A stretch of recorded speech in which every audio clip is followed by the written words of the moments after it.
If you've ever tried to list a bunch of books just to have Amazon flag some of them as ineligible because of quantity restriction, then you know just how frustrating it is to get those messages from Amazon. In this video, I'm going to talk about why I almost always ignore that message and opt out of it, sending them to Amazon anyway. My name is Manny, and this is Manny's Book Bag.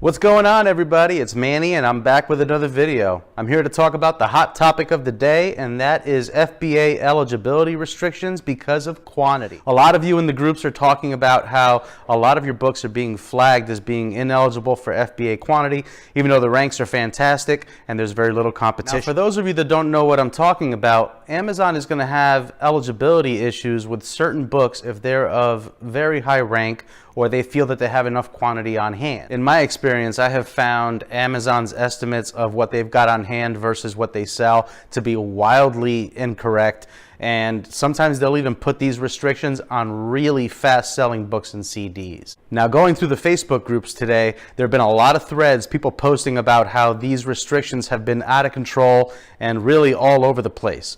Everybody should know that this is a glitch. You call this a glitch? Now, I saw a bunch of books that were ranked under 100,000 and a bunch of CDs that were ranked under 20,000 that were hit with this FBA restriction, even though there weren't a lot of offers and they were clearly very fast selling. Now, here's the good news. If you come home from a long day of sourcing books and you go to list them and you see that those little restrictions are showing up on them, most of the time you are able to opt out and list it anyway. And I always do. One of the most common questions on Facebook, even when this glitch isn't going on, is, should I send the book anyway? Now, here's what I have to tell you. The answer is obviously yes. There's a reason why you bought that book. You scanned it, you looked at the data, and you said, yes, this is going to sell and I'm going to make money on it. So you obviously already brought it home. It's because you think you can sell it. Now, I am going to caution you. I'm going to give you a little advice here. If you are using the Amazon Seller app as your main sourcing app, you need to understand that it's not a sourcing app. I'll be the first one to tell you that for the first 5 months of my existence in Amazon FBA, it was my sourcing app because my budget was tight. I would also suggest to anyone that is starting off that if budget is an issue, you should definitely begin with free resources wherever possible. But I would also tell you that getting a scanner and getting yourself a really robust sourcing app is probably the first thing that I would do for my business. The main reason is slow data and super inferior data.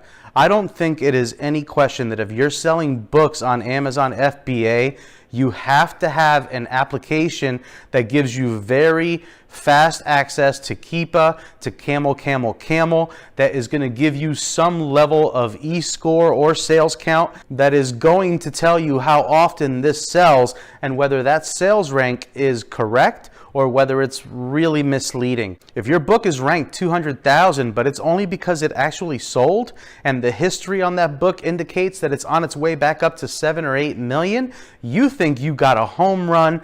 Meanwhile, you got a long tail book that's gonna probably sit at the warehouse for a long time. You could not make the same decision with the Amazon Seller app as most of us do every single day with Scout IQ and with FBASCAN. It is very important to have that additional data and to have it as quickly as possible.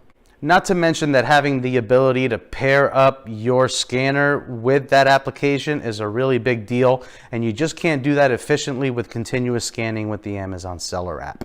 Now, I will tell you right now, if you are just books, you should look really seriously at Scout IQ. It is a fantastic app, and it showed some really brilliant results during beta testing. If you're into multiple categories, such as myself, if you're into CDs, clothing, shoes, if you're into a bunch of other stuff, right now, because Scout IQ is only books, you are kind of forced into FBASCAN for the moment. But if you're going to make an educated decision on the books that you bring home, you absolutely have to upgrade that sourcing app the first chance that you get. There is no way that you could make those same decisions as fast or as informed as you can with a better sourcing app. And that leads me to the next part of this video. Whenever I see those FBA ineligibility warnings, I always ignore them and I always send them into FBA. Why? Because of confidence. As I said earlier, I already made the choice to buy the book because I looked at the data and I said that the book is absolutely a winner. I'm making the right decision. I have everything in front of me that I need. There is no way that I'm wrong. I'm bringing this book home because it's going to sell and I'm going to make a lot of money on it. If you have a reasonable amount of experience under your belt, you're almost always going to be correct over what Amazon has to say about it. So don't worry about these warnings. Whenever they pop up, if the opportunity is there to opt out of their ineligibility and send it to them anyway, go ahead and do so. On the rare occasion that Amazon just does not want the product at all and you can't send it to them, you can always merchant fulfill it. You can always try and sell it on eBay. Or if you're dealing with a bookstore that has a return policy in your favor, don't forget you can return it. With the busiest part of the January textbook season about to come down to a close, it's also important to understand that we're about to hit that slow season.